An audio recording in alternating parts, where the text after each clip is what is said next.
give you a sec. Hmm? We can give you a sec. I can have it on this same one. This.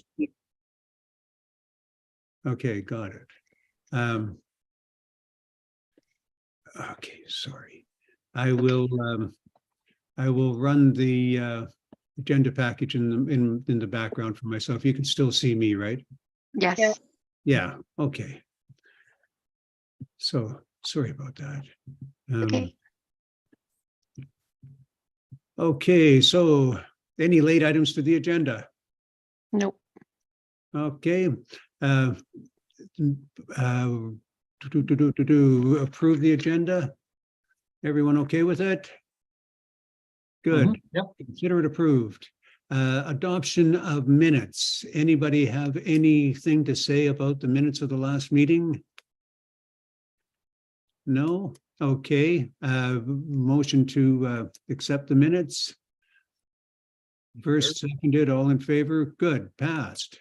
Now, moving on to the elections.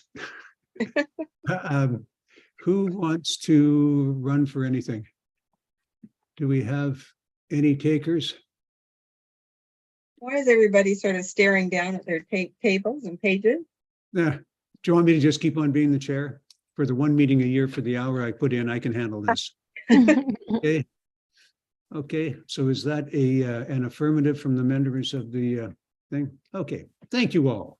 So, and who would like to be our vice chairman this time? Chairperson. Sorry. We had Ron before. Okay, Ron was one time, and Chris, Actually, you were no. one No, for 15 minutes. Anyway, who's going to take it on? Come on, don't be shy. Speak up. I'm willing to, if no one else wants it. Sorry, that was you, Ron? Yes. Okay. All in favor? Okay, those opposed? Okay, Ron is now the vice chair. Okay.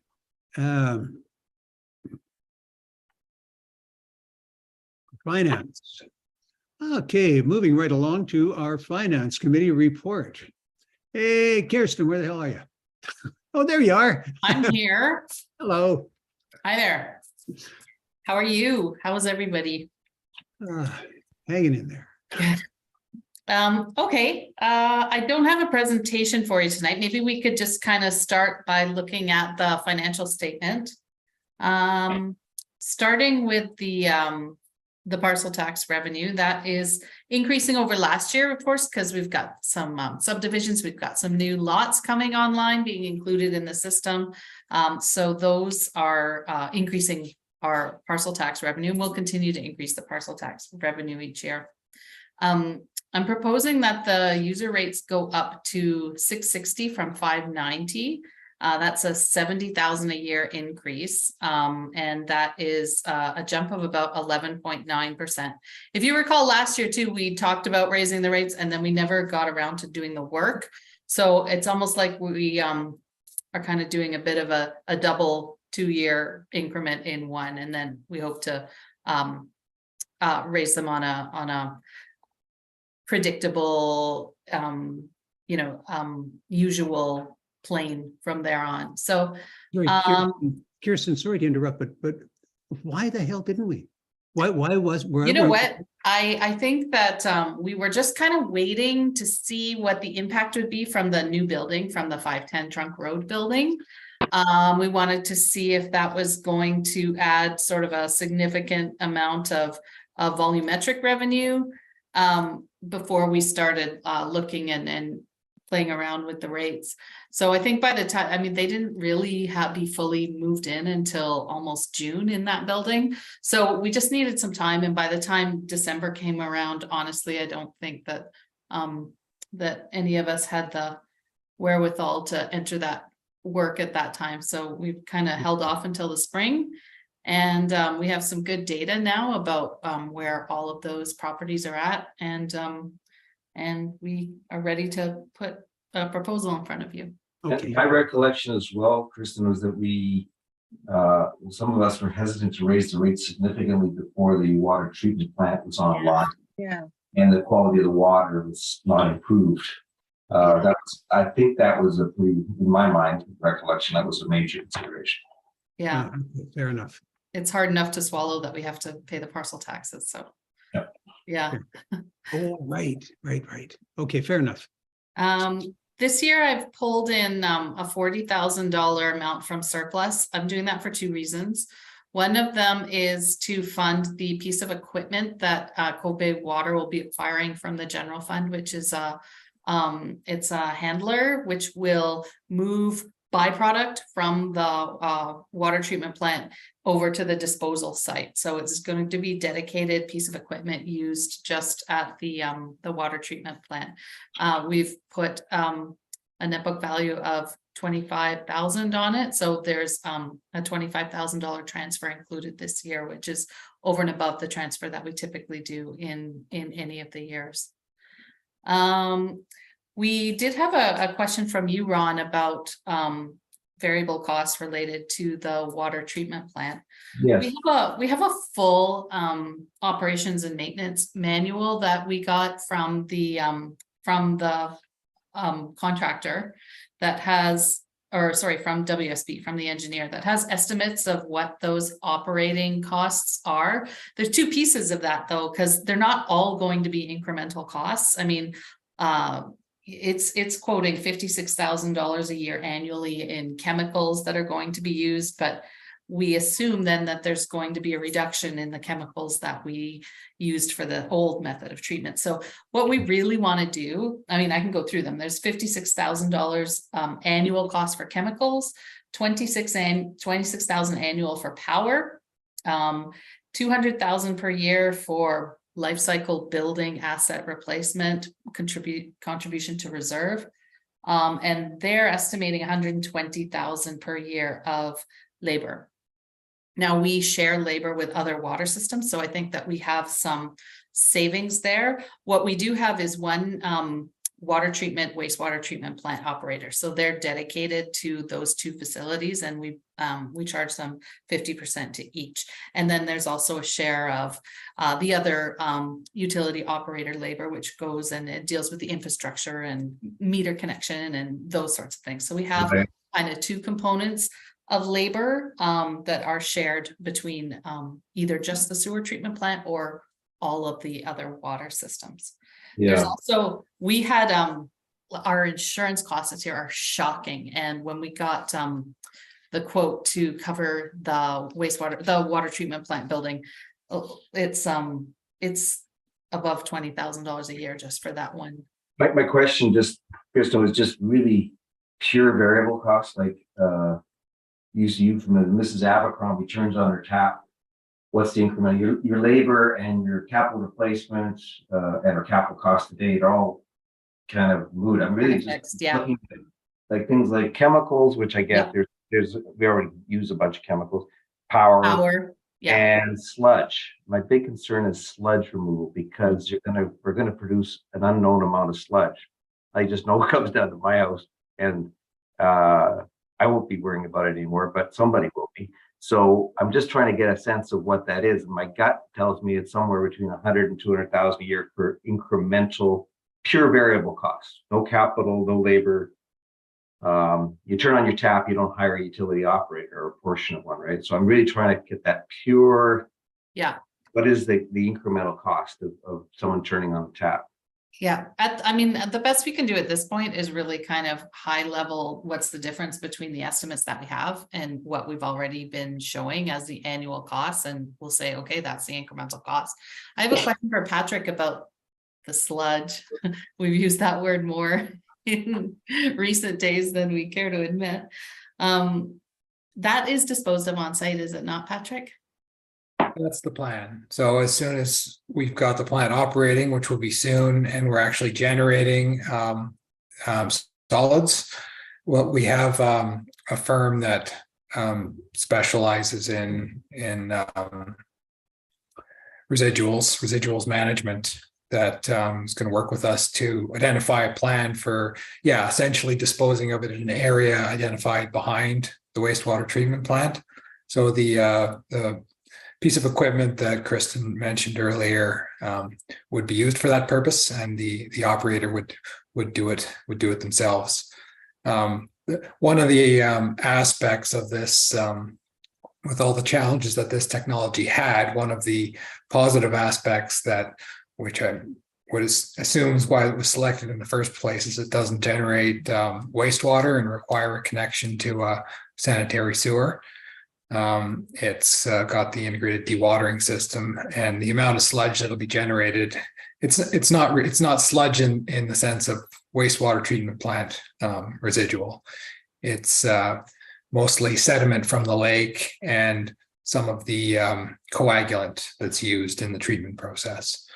And it's something that's typically land applied. So that's the plan here as well. It should be a relatively low cost approach to dealing with the solids. It's a third party contractor. It's not an in-house employee. No, it would be the operator who would be doing that. Okay. So it's in-house. Okay. Got it. Okay. Thank you. So And in just, this- Go ahead. sorry, just to clarify on the chemical costs, the 56,000 mentioned, there was some of that includes processes that we don't expect will be needed, that were envisioned as maybe being required when that report was done. It's probably closer to 30,000, and the power costs, 26,000 was mentioned. We won't know that for sure until we've operated for some time. Excuse me, a quick question. Is this sludge, quote unquote, now is it separated from the lake and the watershed? Because if we get heavy rains, is there any chance it's going to cause a problem?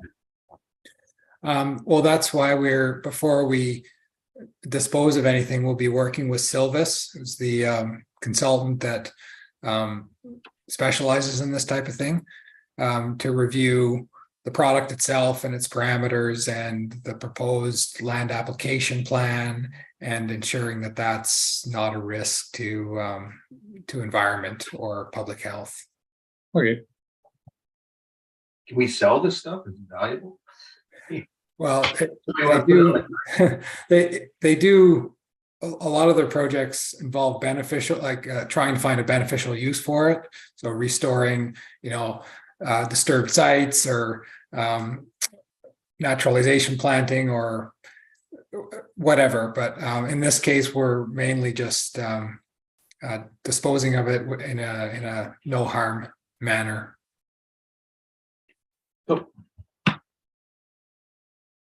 Could on-island composting be involved in any way? If there's any value in taking it, the easiest and least cost thing to do is to dispose of it on site. If you're going to transport it it could be, you just have to transport it. They could come and get it. Well, I Some recall there's some comment when we had the trial plant, the CCAN, that tomatoes love to grow in this stuff. oh, yeah. So maybe we can recoup some money selling tomatoes. Prize winning tomatoes. Mhm. I'll just say one thing. This is what we're drinking right now, right? This stuff that's going to be collected and put off in the woods and allowed to kind of compost in some sort of way is basically just the tannins and the leaves and all of that sort of stuff out of the lake. So it's not a highly toxic thing. When we had the little plant in there, I took it and rubbed it in my hands and stuff, and it was almost like an axle grease type of thing, like a lubricant, but it's just tannin-y, nothing-y stuff. So it's like, as someone pointed out, this isn't like a sewage treatment plant. This is quite different. Mhm. Okay. So please carry on, Kirsten. Okay, so this year's expense, we just kind of front-loaded kind of partial year. We're still waiting for the date for the opening of the water treatment plant. Our debt costs are significant. We pay 50,000 a year in loan principal repayment and 62,000 a year for sorry, 50 for the interest and 62 for the principal repayment.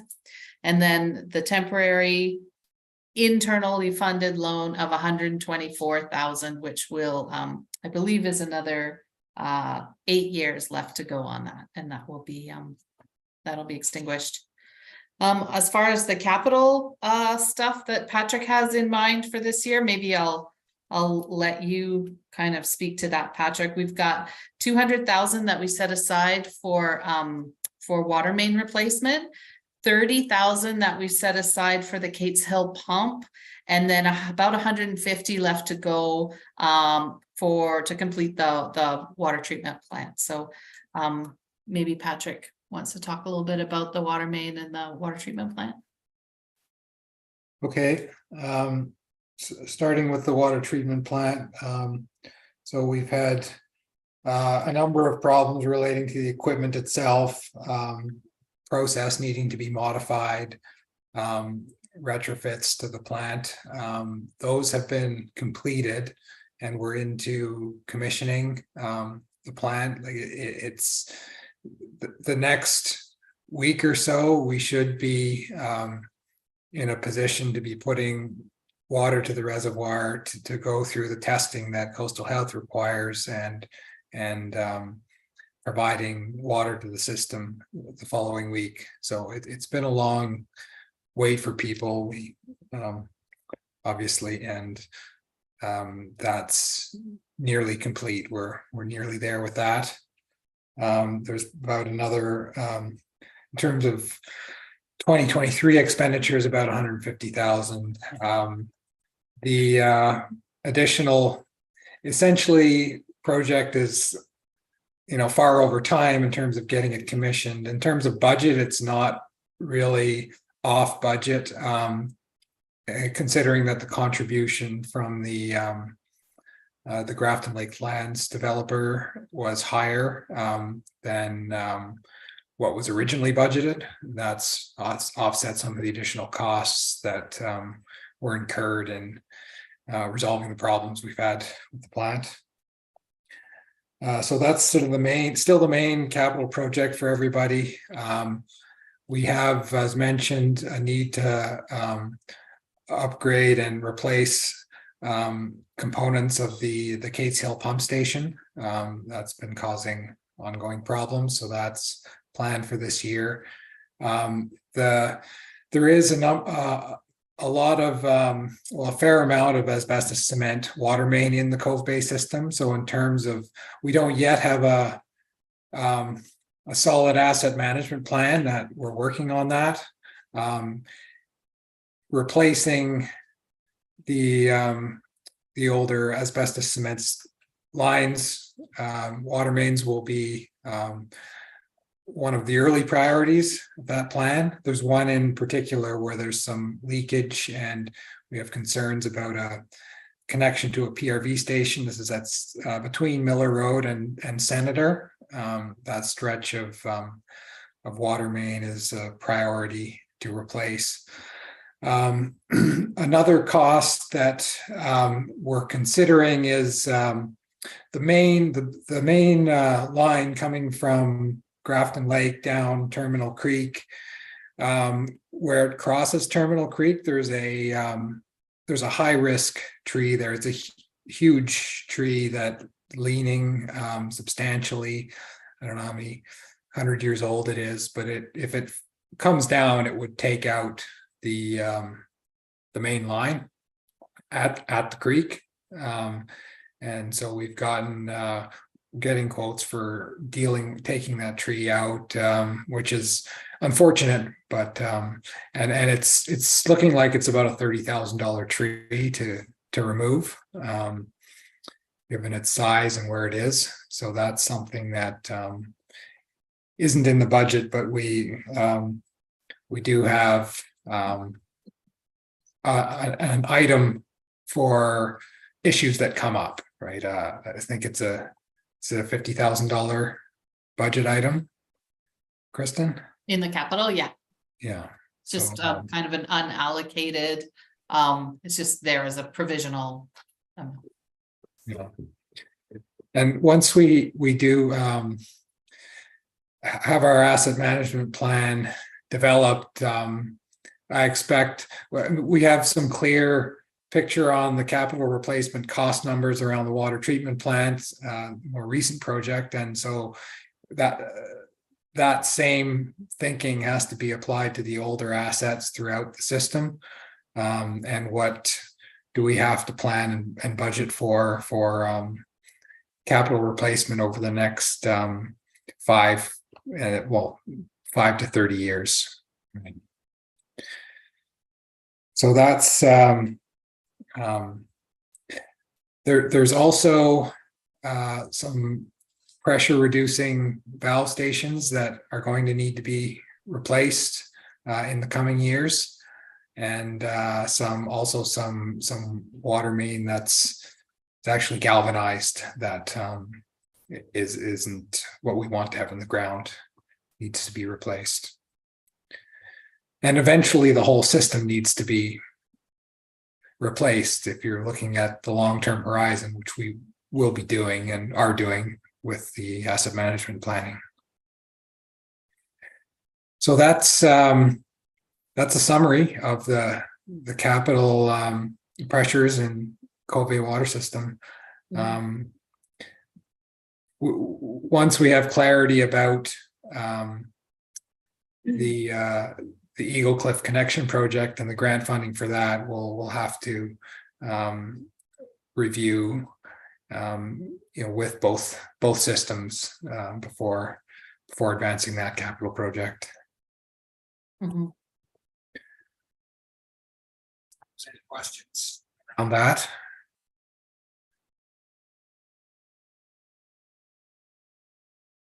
Chris, you're muted. Are there any costs involved in the potential joining of the Eagle Cliff and Cove Bay water systems? Costs would be borne by a combination of the grant money, Eagle Cliff, for the connection itself would be. Well, that we have a potential replacement of the tank. Yeah, that's if that component of the project were to advance, there would be some Cove Bay, some shared costs to that capital project. Is that reflected in this financial plan? I don't think so. No, we haven't included that. When do you think we'll hear about that grant, Patrick? Well, they said spring, so May. I hope sooner. At this point, we've only added costs into the Eagle Cliff side. We haven't envisioned allocating anything to Cove Bay yet. I think Also go ahead. Sorry. The grant, we applied for the grant as a number of component projects, hoping to get funding for the whole range of projects, including the reservoir. But we did identify the connection between the two systems as the highest priority. So it's possible we get grant funding for that and not for the reservoir. Mm-hmm. Because what's the expected kind of life of the tank up by the mastodon there? Yeah, it's going to need to be replaced. It's about 35 years old. That's about the recommended lifespan of the steel tanks. So it's probably if not a next 5 year, then a 5 to 10 year cost in any case. Okay. Regardless of whether it's and you would, it would, when you're replacing reservoirs, for the incremental costs of providing a reservoir that's large enough to provide for suitable fire protection, it makes sense to do that. And that's a discussion we'd have to have with the system served, but that's that's what we were planning on, is that it would be a substantially larger tank at that Oh. site. Okay, and you don't see that happening in the next 5 years then? Well, it certainly could if we can secure grant money for it. If not, then with the other expenditures that I mentioned, it might be difficult to get the funding for that in the 5-year time horizon. I mean, something could occur that there's signs of more imminent failure of the tank. That would of course change the priorities, and it would have to be addressed. Okay, Patrick, oh, sorry, I see there's a question in the chat from Tanya. Marie, do you see that? How do you? Yeah, I was just answering you start to get leaks at connection points. Oh, okay, interesting. Basically, Can you say it out loud for the hundreds of What was the thousands of people question? watching? sorry, can you hear me now? Yeah, okay, so that pipe probably lasts forever. But what happens is every place where there's a saddle where it connects up to anything else that's where it starts to erode the metal fittings that connect to it, and that starts to fall apart. So, I mean, I had heard at one point the proposal was that you just leave that in the ground and abandon it and put a new system in next to it and forget about trying to play around with it. Was that correct, Patrick? Am I correct in that one? That could make sense for some areas. We haven't gotten that far. Yeah. Okay. But if there's signs of leakage, which there is on that section between Miller and Senator, it's very sensitive to disturbance, so it can crack if there's somebody's building something over top of it, which did occur in places and along that section I mentioned. Oh, we have actual cracks in the pipe? Well, I don't know. It could be. Okay. Or at the connections, like you may, some shifting in the ground can lead to some breakage at the connection points. Yeah, okay, because I watched them when they were cutting into that pipe to do some work. And boy, is it sturdy looking stuff. I mean, it's sort of a combination between cement and fiberglass sort of thing, where it's a very, very heavy duty, tough looking product. So it would, for that to, the amount of force that you'd need to crack that would be pretty amazing, I would think. But anyway, we digress too far here. I think we're getting too far into the weeds. Maybe we should get back to a financial plan. Okay. Okay, well, moving right along, we can talk about rates then. Is that okay with you guys? Certainly.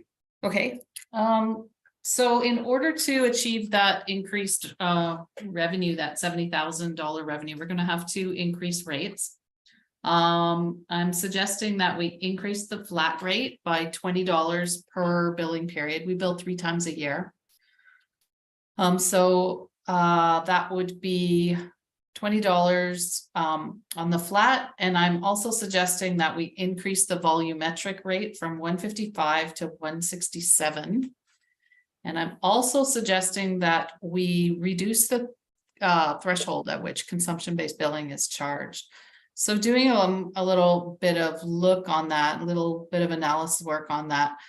And what we hear from people when they come into the office here is that threshold is too high, 136 cubic meters per day or per billing period. It's too high. So I did a little bit of research to find out what the kind of average consumption is in BC and found some documentation that sets it at 312 liters per person per day. And extrapolating that over, we're not quarterly, we're every 4 months here in Cove Bay is when it's billed. That would set the threshold and suggest that we should bring it down to about 92 cubic meters for the allowance before the metered rate billing kicks in. So I looked at the consumption patterns for the January billing period, the May billing period, and the September billing period. The May is just coming off of the winter month, so it tends to be the lowest consumption. The January billing is actually a good measure. It's kind of an average because you've got the fall when people are still outside, and September capturing the late summer consumption as well as the winter consumption. So the January one is the bill that I like to look at. And then the September one, of course, is very representative of the highest use period when people are outdoors and watering their lawns and their gardens and things like that. So if we drop the threshold down to 92 cubic meters per household per billing period, that is setting the daily consumption rate at about 165 gallons per household per day, which is certainly it's equal to that average consumption. In the January billing period, that would not impact 77% of the homeowners, the property owners. In the May billing period, dropping it down to 92% would not impact 89% of the homeowners. So 89% of homeowners in the May billing period are under 92 cubic meters per period. And in January, 77% of property owners are underneath 92 cubic meters per period. And then in September, of course, that's the highest period. 65% of property owners are underneath that 92 cubic meters per day. So overall, if you take the 3 across the year and you average it, dropping it down to 92 cubic meters per period, and ensures that 3/4 of the users would not be impacted by that. They would still just be paying the flat rate. So I was happy with that analysis. I was happy with that. I found it was kind of like a middle ground where we're starting to capture a little bit more higher users by starting the volumetric billing at a lower threshold, because it just wasn't there weren't enough people paying the metered rates to make a real impact on the revenue side. So that was what I had done, the work that I had done for that. Marie, you had sent me an email saying that somebody who was consuming at 136 cubic meters per period would pay 50% more. Yeah, by the time, if you knock them down to 92, if they're using 136, so right today they're paying $260 in their thing. Once you knock them down and then raise the unit rate, you end up with a really, really excessive amount of increase. I have different math. I have different math. Your numbers didn't come up to that? No, mine said 36%. 36%. Yeah. Increase. So under the old billing, they would go from 780 to 1060 per year. And that is 36%. Okay, I guess my point being, though, that when you change two variables, you have to be a little more careful than, when you change one at a time. This is why I kind of wish that last year we had changed something and then changed something else this year. But when you do two of them compounded on them, you'll get the odd case where somebody really says, hold it, this is a ridiculous increase in price. And even 36%, I think, is more than you can slap somebody with in a single rate increase. And so I agree that 136 cubic meters is too much. There's no question about that. But the number that we always worked at for years and years in Cove Bay Water was that people use about 200 imperial gallons a day, a sort of typical family of 4. That would be considered normal usage. And I kind of like that number as a middle of the road, because like I say, what we're allowing now is too much. But going down to 2.3 people in a household, well, if you're a family of four, should you be paying for using too much water because you got two kids, right? So then you get into this whole conservation thing and incremental cost and saving and not spending and different way people look at it. But we have no incremental cost. So whether somebody uses 250 gallons or 150 gallons, it costs us the same to supply them with it. Now, maybe with Well, not anymore that there's a water treatment plant. it's It's not. tiny, right? It's a minuscule amount difference in price. If you get people to conserve, you have less money coming in, right? The less that people use, it's great if you've got a high cost of incremental cost of providing it. But when your incremental cost of providing it is a tiny fraction of how much they're paying you, do you really want them to use less?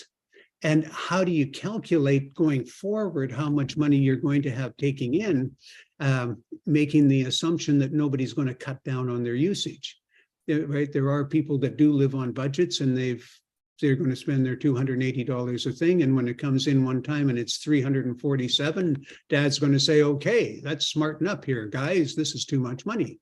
I agree with you, Murray, that in the past, I don't think there was the same kind of concern with consumption, but now that we do have this water treatment facility and there is an incremental cost to treat water, to store water, and there is a limit to the amount of water that can be processed by the water treatment plant in a day.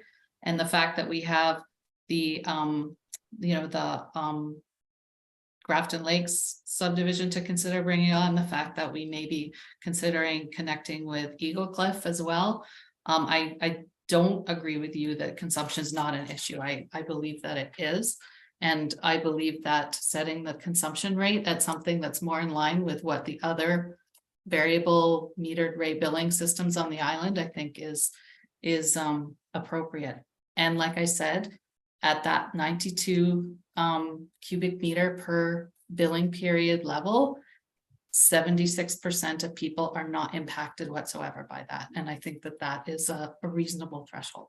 Right, but let me just point out a couple of things. First of all, 35% of the people that use water will be affected every summer. So at least on one billing in the summer, over a third of our users are going to be impacted by it.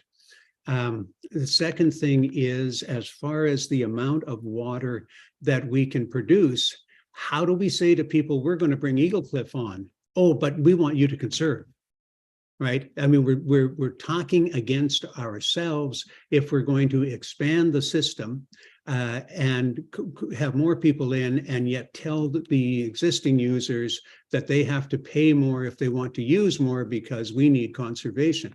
And especially when we put in a plant that is so oversized for our current needs, there is absolutely no way that that plant can't handle anything that we could throw at it.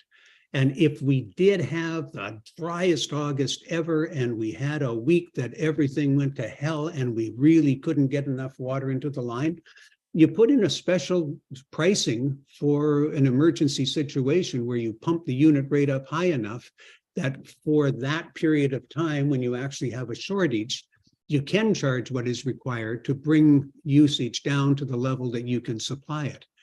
So you're, like I say, you're talking against yourself in a broad general sense if you want to expand the system. But also, I'm not suggesting that we don't charge more for volumetric.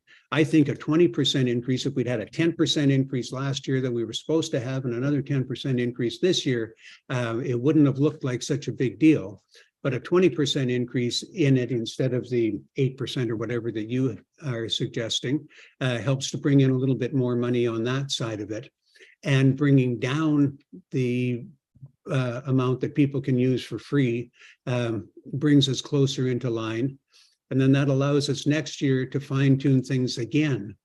But jumping down to, like I say, going to 165 gallons for a typical family of four because 2.3 person household can do it, I don't think that's fair to them.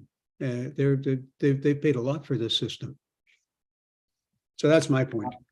I'd just like to add a comment to that about costs. what's the life of the treatment plant? 30 years? Just Well, ballpark? Well, the life of the main treatment process, they say is 25 years, and Okay. that's really because that's how long they've had a system like that going. It could be longer. The building itself is much longer than that.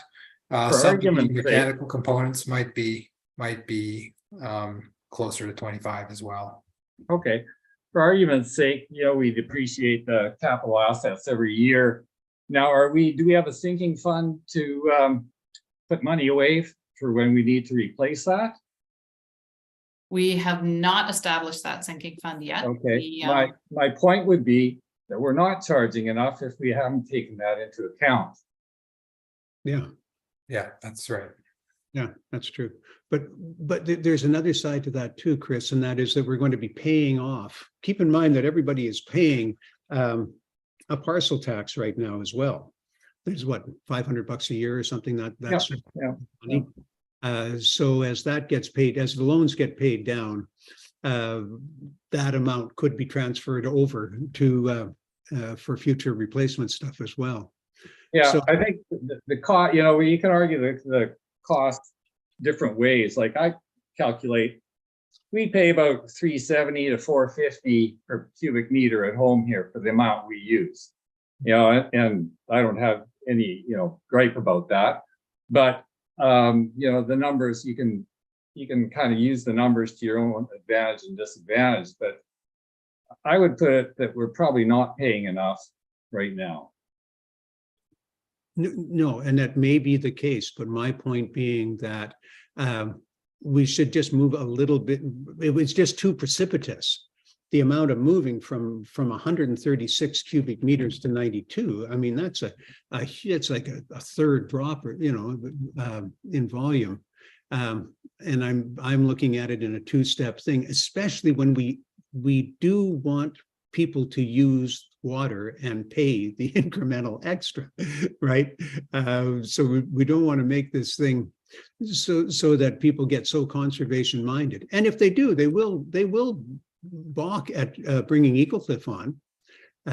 People who've never had to pay an extra before suddenly are getting extras on their bill, and that's going to be 25 to 33% of the people that are on the system are going to be affected by this. So it is going to show up. And I have had, when I was on the water board before, personal conversations with people who put in a lawn or something and were quite apoplectic that it was going to be $120 more this year for water just because we put in a bloody lawn. Why do they? They can collect water from the gutter. But my point being, Chris, that people have. They react strongly to quite a small amount of money when it just strikes them as being unfair, right? And so if you're the person that is now being hit with the bill and it strikes you as being unfair, and then they say, oh, and by the way, we're going to be Ecoclif on, that person's going to turn around and say, hold it, why? Well, no, what's in it for me? So that's something to keep in mind in the discussion. Can I make some comments? I've looked at Kristen's proposal and I basically support it as is, but I have two concerns. One concern you mentioned, Murray, is conservation effect. So there probably will be a conservation effect. And the second concern is, actually, I got to back up. First off, full disclosure, I think my rates, the average rate's going up 12%, like Kristen's calculation. I think mine's going up 16%. So I just want to say that I'm an above average user. So, and I'm supporting it, put that out there. Second thing is, my conversation earlier about the incremental cost. I am concerned when the water treatment plant comes on, because I understand we don't know exactly what it's going to cost. But I heard numbers in around $70,000, and I use that because that's what this rate increase is. So basically, the rate increase that comes on, I support, assuming the water treatment plant comes on. That little caveat in there, but we have a fair bit more cost coming on. So and we've talked about the capital, we talked about sinking fund. We're not really sure, 25 years, 40 years, a lot of uncertainty. So my suggestion is we go with Kristen's proposal with one additional step, and it's not going to be popular, but between 0 and 92, I think we should have a nominal, and I mean nominal, 5 or 10 cent cubic meter charge.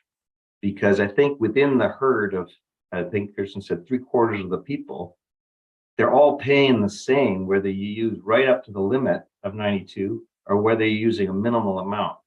And I think what that does is it gives us a placeholder that if our incremental costs are higher than we expect them to be, we have a way to recover it.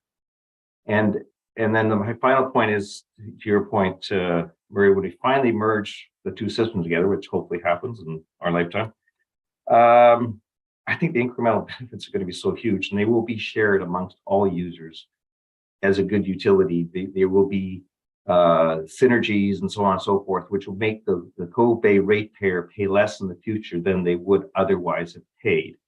Can't prove that now because we don't have any numbers, but in theory, you wouldn't merge the two systems if that wasn't true. So that's my only caveat. I take it as proposed. I would like to have that one extra charge in just as a placeholder. I think at 5 cents a cubic meter, I worked it out. It works out to something like $10,000 a year or something. I don't know. It's a nominal amount, but it does mean that the electrical costs or the sludge removal costs or the chemical costs or whatever do go higher than we expected. It gives us another lever, and I think is eminently fair because within 3/4 of the customers, it does provide greater benefits to the people who use less, or put it that way, the people who use more within that group will pay more, and I think there's some equity in that. So, yeah, that's my suggestion. Yeah, I like your idea of actually establishing what the incremental cost is and charging that as a cost per cubic meter to everybody in the system as a fixed number. Can you do that, Patrick? Or how close are you to figuring it? So if you, instead of running a million gallons, you wouldn't run 1,100,000. Can you say how much that extra 100,000 costs with any kind of certainty at all, or how much per cubic meter? Yeah, we could. I mean, it would be based on consultant estimates at this point because we don't have the operational experience. But yeah, that's something that could be figured out quite easily. Now, would it be something like 5 cents a cubic meter? I mean something that's just a tiny amount, because all we're talking about is basically the cost of chemical, isn't it, and power? Well, if you're looking into incremental costs, you've got power cost at the plant. There's also power costs at many other places within the system as well. All of the pumping stations and the chlorination sheds and the monitoring equipment. So there's pumping is the main one, and that's the biggest power cost in the plant as well. So you would want to look at, if we were going to do this exercise, I would want to look at beyond just the water treatment plant to the whole system. And I don't know if 5 cents or what the per cubic meter amount would work out to without looking at it a little further. I mean, we've got about 56,000 incremental costs per cubic meter cost at the plant, and you'd add on to that something else for the other pump stations in the system and other chlorine used at other locations isn't a huge amount, but it's another incremental cost. Can I ask, how many cubic meters do we run through the plant a year, or do we currently consume? About 200,000. So the average day use in Cove Bay is about 550 cubic meters. Peak day is over 1,200. So overall, I think it works out to about 200,000. Okay, so So it'd probably be something more in the order of 25 cents or something, or a cubic meter when you put it all, or more than that, 50 cents a cubic meter, that sort of number. Yeah, that would be one way of, if those costs were then applied against the volumetric cost, the portion of the volumetric cost that everybody pays. That shifts some of the burden away from the baseline cost, or you know what I mean? The $280 every 3 months. I don't know. It's a thought. What do other people think?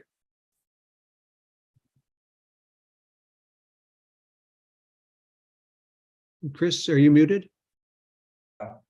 One way or the other, we're probably not paying enough given the system that we have and the costs that we have coming up. It's how do you communicate that to the users in a way that they're going to accept it, is what I hear you saying, Murray. Is that right? No, I'm just saying that if it's something that I hadn't thought of before, that Ron brings up, and maybe if you can separate those out. I've always said, look, it's going to cost us the same amount of money. We've got the same number of employees, the same amount of cost infrastructure, and so on, whether we sell 1 gallon or we sell 1 million. So we don't want to get people to want to buy less, because it just costs us money. But if we can pull out that incremental cost and put it as a separate number on everybody's bill, based on their true real consumption, that gives us a good rationale for why that number is there, and it helps us to come at a more equitable way of increasing the cost to everybody, I think.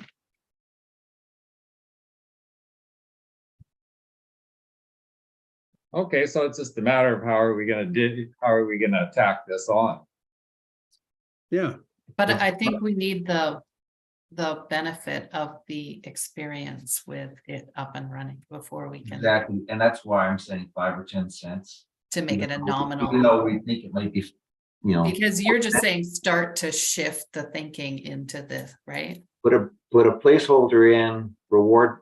You can say you're actually rewarding people who consume less at all levels. And we don't know what this thing's really going to cost. I mean, I hadn't thought about the incremental pumping of non-water treatment plant pumps. I don't know what the electricity bill is annually for that. But nonetheless, it's all, if Mrs. Abercrombie turns on her tap, she created a cost. And so we should at least try and work towards aligning those two.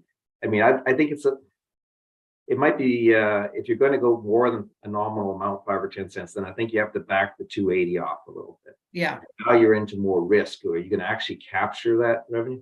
At 5 cents for 92, you're looking at adding $4.60 per billing period. So it's Exactly. So it's trivial, right? But it's more about the shift in thinking that you're trying to achieve. Yes. Mm-hmm.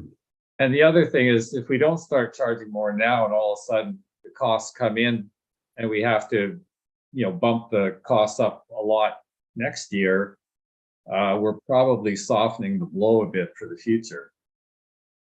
Yeah. No, conceptually, I think it's very good. I still have a problem with the 165 gallons a day being our baseline amount. But if we've got depending on how much the incremental cost fits into that, maybe that number doesn't matter much, because the incremental cost would then come off of the straight overusage cost, I assume. Right. So instead of $1.81, if everybody's paying an incremental of 20 cents, that $1.81 would become $1.61, presumably, because it's right. Does that make sense? The 20 cents is there at the other end of the bill anyway.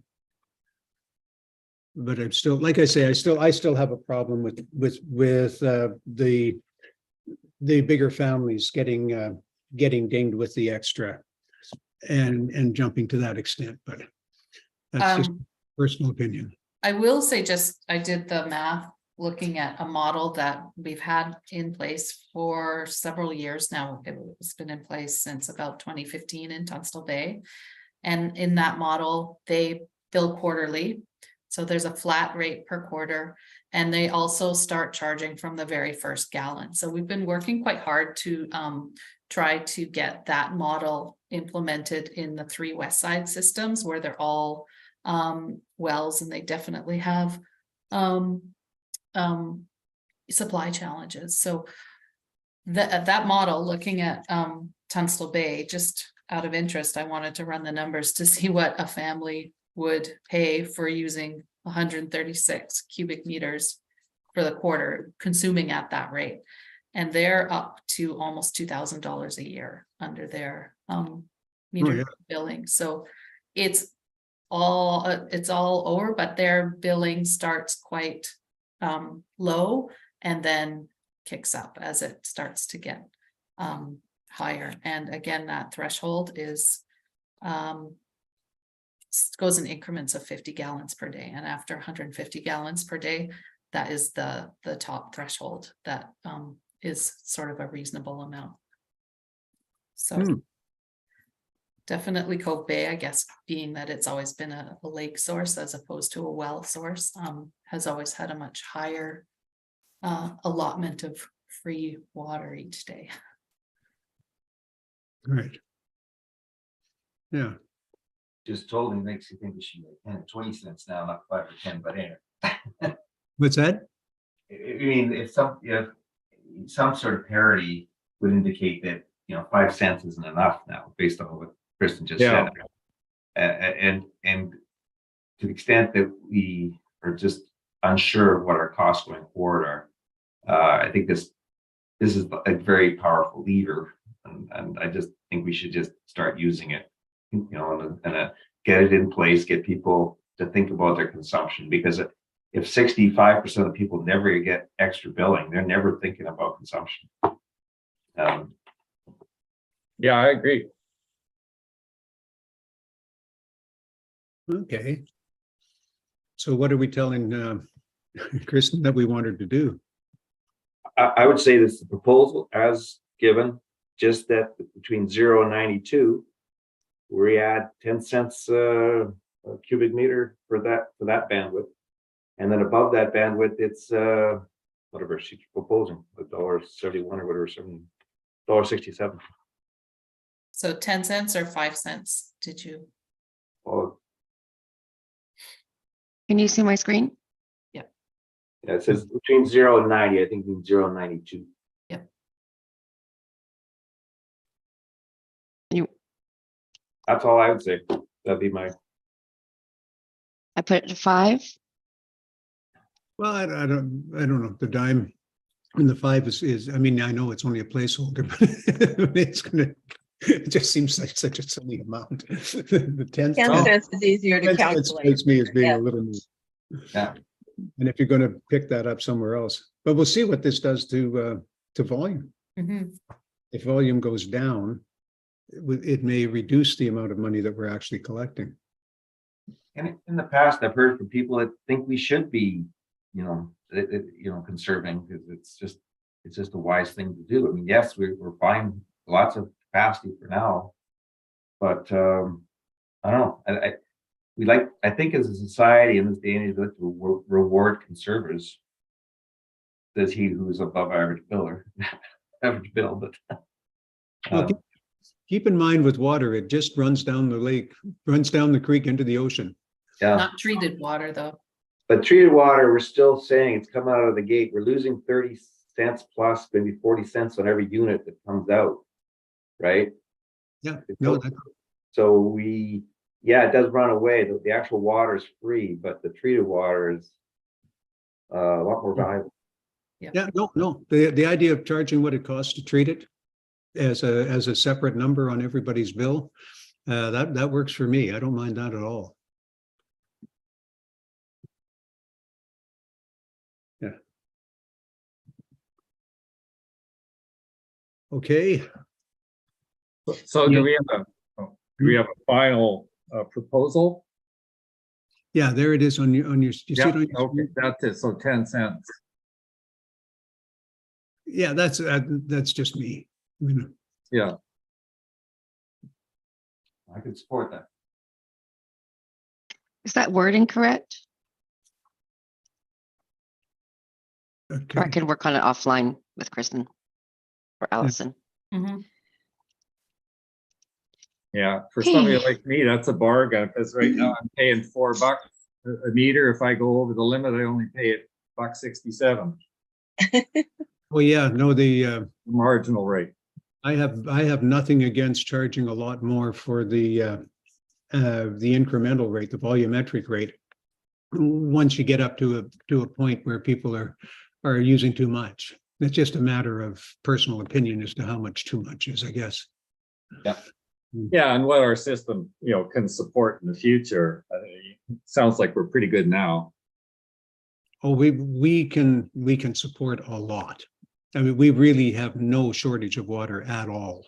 Yeah, That's been a debate that I've been having with you for 30 years, and I can tell you we've been through this one many times. And you look at the latest report that was done, the latest water report. It shows that there's plenty of water.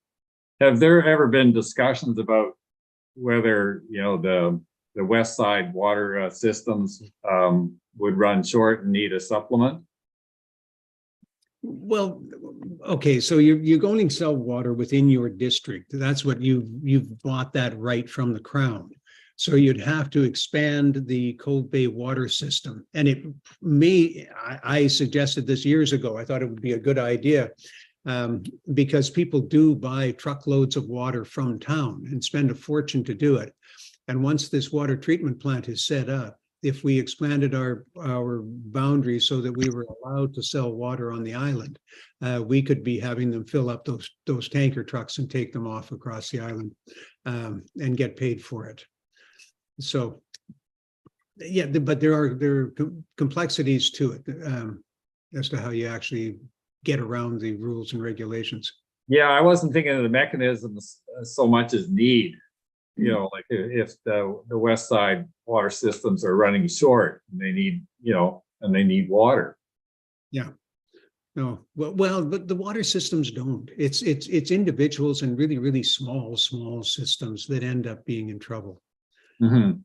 Because you can when you have a whole bunch of users, you can always kick people back to using almost nothing if need be. I'm Okay, gonna have to sign off, everyone. I have another meeting at 6:15 that I need to prepare for. So if you're feel like you're ready to move the motion, or if you need more time to chat about it, that's please go ahead and take the time that you need, and I'll catch up with Steph as to what the outcome is. But I am gonna take this opportunity to sign off. So thank you, everyone. I appreciate your time and appreciate all of your input and questions. Thank you. Thank you. Thank you. Okay, are we ready to vote on this? I've heard from people seem to be on board. I'm happy to move it. Yeah. Chris? Yep. Okay, and in favor? We have Ron, we have Chris, we have Tanya. Where's Yeah. Tanya? Yeah, Right. I'm on board. Okay, so it is passed. Okay, it's a done deal. So I'll take that off screen. Okay, what else have we got on this agenda? Well, I think Patrick did a bit of his update during the last section. Just Patrick's update. Yeah. I went through everything. If unless there's more you'd like to discuss or ask about. No, I don't have anything. Anyone else have any questions for Patrick? Anything you want to? What are these items on Cove Bay Water Treatment Plant update web page? So that's just on the Bone Island Municipal website. Oh, okay. And then we have, yeah. So that Okay. it's a good link to keep. Then every time it's updated, you could link in there and keep abreast. Patrick, I have oddball question with the asbestos cement pipe. Is it a sufficient diameter that you can actually insert plastic pipe inside? This happens a lot in the natural gas industry and other where the old steel pipe, runs at a low pressure, but rather than dig up the streets, they insert a polyethylene line inside, smaller diameter, obviously, but operates at a higher pressure. Is that a way we might, recover some of these neighborhoods at a lot lower cost than digging everything up? Yeah, it's certainly worth looking into. And could make sense where we've got large diameter mains. Usually when you're replacing mains, they're smaller than you'd like them to be. Yeah. And you end up wanting larger pipe. But I just didn't know what the typical asbestos cement diameter was. Is it large or is it quite small? Well, they're big. Yeah, that might be a situation where that would make sense. Like I- mine is.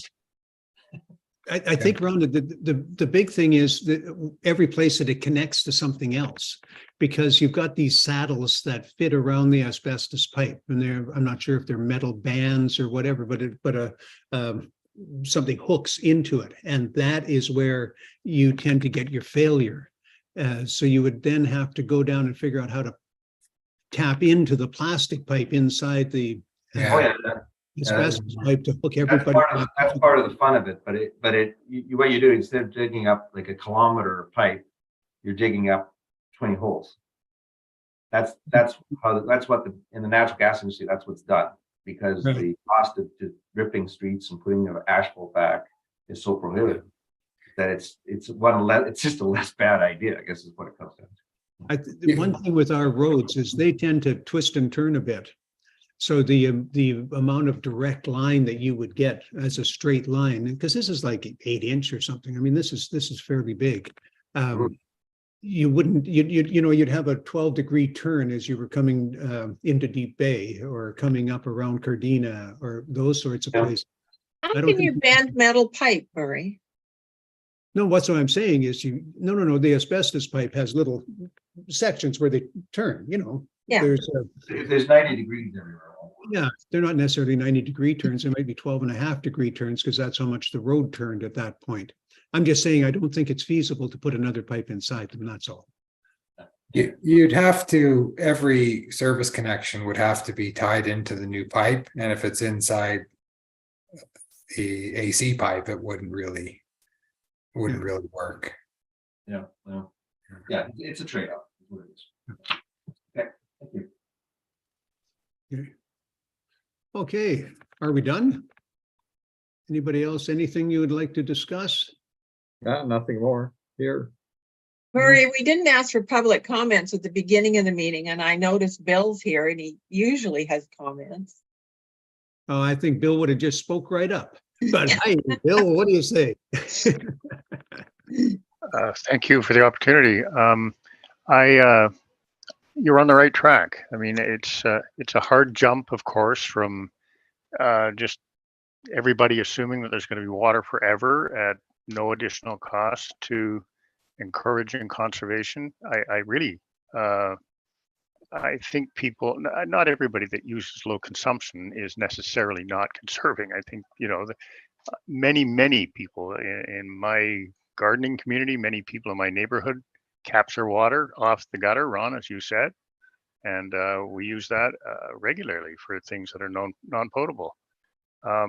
So I do think the group tonight has moved a long way, and Kristen, I especially appreciate her studied approach, looking at what other people are doing and what the average consumption is across municipalities, presumably across the Lower Mainland. And I think, conservation, I'd be completely wrong. You all, I think, know that I've spent my entire life working on conservation, not just water, conservation generally. And I think it's not just a good thing to aim for. We all need to tread more lightly on the earth, and this is one way that we can do it. And certainly, I appreciate, Ron, your contribution in perhaps giving a little reward to people that use way less, and hopefully they're doing that because they're conserving. So thanks very much, everyone, for your time and for your decision. Okay, Thanks, Bill. For being part of this. Are we adjourned? I think we are. Okay. Well, thank you so much for coming.